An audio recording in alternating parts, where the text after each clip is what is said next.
बोलते हैं दोस्तों, ठीक।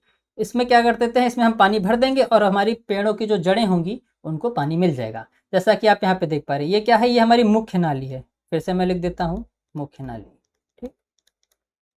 अब ये जो आप गोल गोल सा देख रहे हैं, इसको ही हम लोग थाला बोलते हैं। थाला या फिर हम इसको बेसिन भी बोलते हैं इंग्लिश में दोस्तों। बेसिन एक इंग्लिश का शब्द है और थाला हिंदी शब्द है, ठीक। तो कंफ्यूज मत होइएगा। ये मुख्य नाली है, मुख्य नाली से हमारा जल स्रोत के थ्रू पानी आएगा।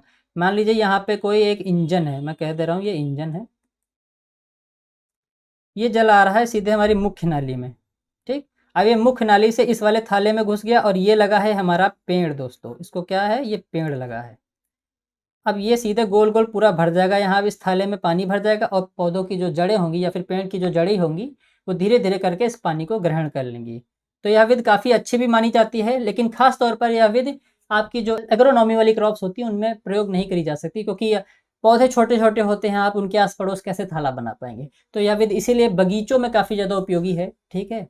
ये चीज़ आपको याद रखनी है। तो सबसे बड़ा क्वेश्चन ही यही बनता है कि जो रिंग मेथड होता है, रिंग इसलिए देखिए यहाँ पे नाम आ गया रिंग जैसे, तो रिंग इसीलिए इसको कहते हैं, क्यों, क्योंकि जो इसका थाला बन रहा है वो गोल आकार का बन रहा है। वैसे तो आप चौकोर आकार का भी बना लेते हैं, ठीक है, अभी मैं आपको दिखाऊंगा उसकी फोटो। लेकिन यहाँ पे रिंग के आकार का बन रहा है, इसलिए इसको क्या बोलते हैं, रिंग मेथड भी बोल देते हैं, बेसिन मेथड या फिर रिंग मेथड। याद रखिएगा कहाँ उपयोगी है, बगीचों में ही इस्तेमाल किया जाता है इसका। तो जैसा कि आप यहाँ पे इसके नोट्स में देखिए क्या है, बगीचों में अपनाई जाती है, मैं आपको बता चुका हूँ। और मैंने जैसे आपको बताया कि सीधे हम नालियों के माध्यम से पानी दे रहे हैं, तो पानी की हानि बहुत कम हो रही है, पानी नष्ट कम हो रहा है। तो एक ये इसका उपयोग हो गया। फिर पानी की कमी वाले क्षेत्रों में उपयोगी। आप ऐसे अपने मन से पॉइंट बना चल सकते हैं कि एक में क्या बोल दिया आपने, पानी कम इस्तेमाल हो रहा है, तो वहाँ पे उपयोगी होगी जहाँ पे पानी की मात्रा कम है। फिर एक और पॉइंट इसी से बना सकते हैं कि पानी की हानि कम होती है या फिर पानी नष्ट कम होता है। तो जब आपका जैसे रिटन पेपर होगा, अगर कोरोना ये कम हो गया और आपका रिटन पेपर हुआ, तो आप काफ़ी आराम से इनके पॉइंट बना सकते हैं। बस आपको एक मुख्य पॉइंट अगर पता हो, या फिर आपको अगर फिगर आपके दिमाग में एक बार बैठ गया दोस्तों, तो आप बड़े आराम से इसके ऊपर आराम से बहुत बड़ी थ्योरी लिख सकते हैं। फिर देखिए, श्रम व धन अधिक लगता है, एक ये इसकी हानि है दोस्तों। श्रम व धन कैसे, अब आप वही मैंने बात बताई कि देखिए दोस्तों, पहले तो क्या, आप जब इसमें थाला बनाएंगे तब थाला बनाने के लिए बहुत ज़्यादा श्रम की ज़रूरत पड़ेगी, इसीलिए यह इसकी मुख्य हानि है कि इसमें समय भी ज़्यादा लगता है। थाला बनाओगे फिर उसके बाद नालियाँ बनाओगे, इसलिए अपने यहाँ ज़्यादा प्रचलित नहीं है, लेकिन बगीचों में अपने यहाँ भी प्रचलित है, ठीक है, ये चीज़ याद रखिएगा। फिर अगली विधि देखिए दोस्तों, यह है कूण विधि। अब मैं आपको एक चीज़ पहले समझा देता हूँ इस विधि को बताने से पहले, कि एक होता है दोस्तों मेड़, आप जानते होंगे। मेड़ को इंग्लिश में दोस्तों बोल देते हैं रिच। अभी से अगर आप कुछ टेक्निकल टर्म्स नहीं याद रखेंगे इंग्लिश में, तो जैसे कि आप कक्षा 12 में हैं और आगे चल के आप बीएससी एजी करने जाएंगे, तो बीएससी एजी देखिए दोस्तों, आप पूरी तरीके से इंग्लिश में ही ज़्यादातर हर चीज़ें पढ़ाई जाती हैं, ठीक। जो आपका हिंदी है वो कक्षा 12 तक ही है लगभग, मान चलिए। फिर आगे आप जाएंगे तो आप अगर नहीं पूरी थ्योरी इंग्लिश में पढ़ते हैं, लेकिन हेडिंग तो ज़रूर आप इंग्लिश में पढ़ेंगे। तो अगर चीज़ें अभी से नहीं याद रखेंगे तो काफ़ी आगे जाके दिक्कत होती है बच्चों को। तो मेड़ को दोस्तों बोल देते हैं रिज, ये चीज़ याद रखिएगा। और जो कूण होता है हमारा कूण, उसको बोल देते हैं दोस्तों फुर्रो। काफ़ी बार ये चीज़ें यूज़ होती हैं, तो अभी से आप चीज़ों को याद करना सीखिए। जैसा कि आप देख पा रहे हैं, ये क्या है दोस्तों, ये है मेड़, और ये जो अंदर गहरा गहरा है इसको बोल देते हैं कूड़। ये तो आप जानते होंगे चीज़ें, ये तो बहुत ही कॉमन चीज़ है, आप जानते होंगे।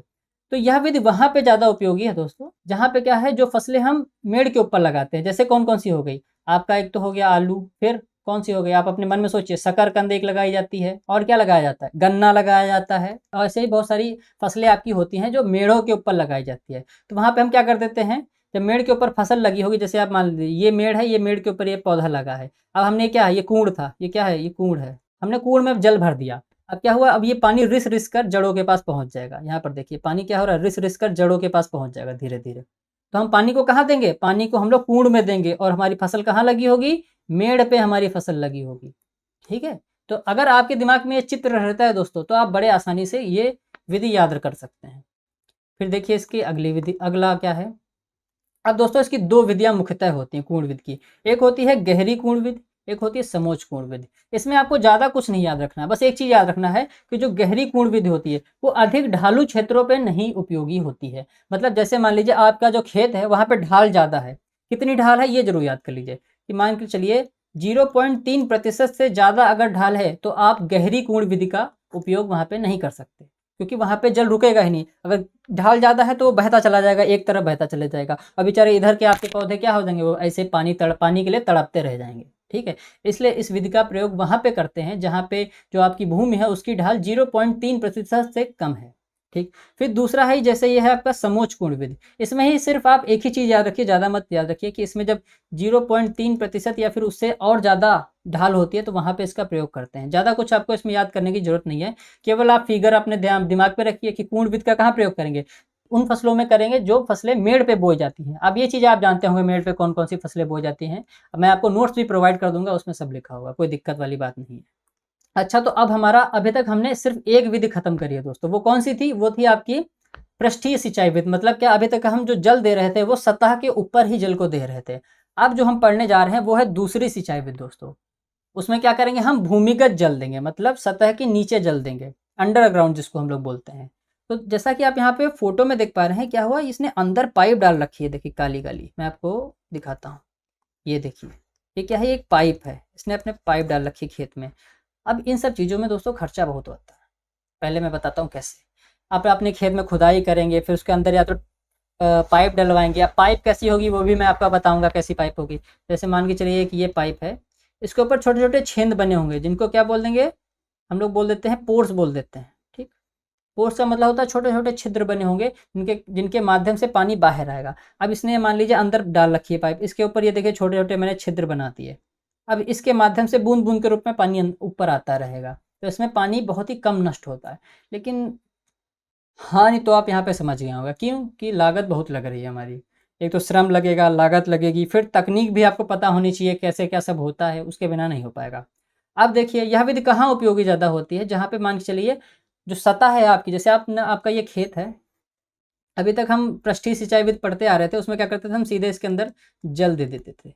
अब ये जल क्या होता था, जमीन के नीचे जाता था और वहां से जड़ें इसको ले लेती थी जल को। मान के चलिए आपकी जो सतह के बाद एक कड़ी परत बन जाए और आपने जो जल दिया है अपने खेत में वो जल नीचे जा ही ना पाए। अब जब जल नीचे जाएगा ही नहीं तो आपके खेत में जल भरा रहेगा, ठीक। अब जल जब भरा रहेगा आपके खेत में तो पौधे की जो जड़ें होंगी वो या तो गल जाएंगी या तो आपको पौधा गिर जाएगा। गलेंगे नहीं, पौधे की जड़ें मुख्यतः क्या होगा कि पौधों की जो जड़ें होंगी उनको जल मिलेगा ही नहीं, ठीक। क्यों, क्योंकि जल तो आपका सब ऊपर ही भरा है। अब पौधों की जड़ें कहाँ होती है, सतह के नीचे होती हैं, तो आपको जल मिलेगा ही नहीं उनको, तो वहां पे पौधे सूखने लगते हैं। तो यह विधि जो होती है भूमिगत विधि, वहां पे उपयोगी ज्यादा होती है, जहाँ पे क्या होता है, कड़ी परत बन जाती है।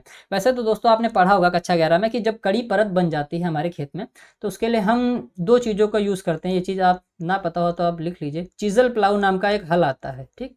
उसका उपयोग करते हैं, जिससे क्या होता है, गहरी जुताई करते हैं हम लोग, गहरी जुताई करते हैं तो उससे क्या होता है दोस्तों, कि जो कड़ी परत बनी होती है हमारी मृदा में वो टूट जाती है। फिर दूसरा तरीका एक और होता है, सब सॉइलर का उपयोग करते हैं हम लोग, सब सॉइलर का, ठीक। तो इन दोनों से क्या होता है, हम जो भूमि के नीचे जो परत बन जाती है कड़ी, उसको तोड़ दिया जाता है, जिससे क्या होता है, जल वापस नीचे जाने लगता है। तो अब इसके नोट्स पे भी एक बार नज़र डाल लेते हैं। इसके नोट्स ये कह रहे हैं कि यह सिंचाई विधि अधिक लाभकारी होती है जहां पर भूमि में कुछ गहराई पर कड़ी परत होती है, जैसा कि मैंने आपको बताया। अब कड़ी परत क्यों बन जाती है, मैं आपको ये भी एक आइडिया दे देता हूँ। क्या होता है कि दोस्तों जब आपका वाष्पीकरण होता है, मैंने पिछले ही वीडियो के अंदर बताया कि वाष्पीकरण क्या होता है, कि किसी सतह से जब जल वाष्प के रूप में वायुमंडल में चला जाता है, ठीक। अब जो मृदा जल होता है दोस्तों, उसमें कुछ लवण भी मौजूद होते हैं, मतलब सॉल्ट जिनको बोल देते हैं, सॉल्ट, ठीक। अब जल क्या होगा, जल तो वाष्पीकृत हो जाएगा ऊपर की ओर, बच क्या जाएंगे, केवल आपके लवण नीचे रह जाएंगे, मतलब सॉल्ट केवल जमीन पे बच जाएंगे। अब सॉल्ट जब वो इकट्ठा होते रहेंगे, ऐसे क्या कर देंगे, वो एक परत बना देंगे आपके उसमें। अब वो परत ऐसी होगी कि आपका जल क्या होगा, नीचे जाना ही बंद हो जाएगा जल। इसीलिए उस परत को तोड़ना जरूरी होता है। इसीलिए कभी कभी हम लोग देखिए 3-4 साल में एक बार रोटावेटर का प्रयोग जरूर करते हैं, इसीलिए यही एक मुख्य कारण है दोस्तों। फिर अगला पॉइंट क्या है कि इस विधि में खेत में भूमि के नीचे रंध्र युक्त पाइप बिछा लेते हैं। मैंने आपको बताया था कि जैसे एक ये पाइप है, ठीक, इसमें छोटे छोटे रंध्र मौजूद होंगे। रंध्र का मतलब क्या है दोस्तों, छिद्र मौजूद होंगे। उससे क्या होगा, धीरे धीरे टपक टपक के जल जो होगा वो बाहर आएगा। फिर पानी का वाष्पीकरण के द्वारा ह्रास कम होता है। अब आपने पाइप कहाँ डाल रखी है, भूमि के नीचे। अब भूमि के नीचे पाइप डाल रखी है तो वाष्पीकरण का कोई सवाल ही नहीं उठता। क्यों, क्योंकि मैंने आपको बताया था कि किसी भी सतह से जब जल की हानि होती तब उसको बोल देते हैं वाष्पीकरण। लेकिन यहाँ तो सतह के नीचे आपने पाइप डाल दी है, तो वहां पे तो हो ही नहीं पाएगा। अब उस पाइप में क्या है, छोटे छोटे रंध्र मौजूद है जहां से जल बाहर निकल कर आएगा। फिर एक तो ये सब पाइप वाइप बिछाने में, खेत को खोदने में बहुत ज्यादा खर्च आएगा, श्रम भी लगेगा। फिर लवणीय मृदाओं में जहाँ पे जो आपकी एल्कलाइन सॉल्ट्स होती हैं, वहां पे इस विधि का प्रयोग नहीं करना चाहिए। अब हम तीसरी विधि जो थी हमारी ड्रिप सिंचाई विधि, उसके बारे में हम पढ़ चुके हैं। मैंने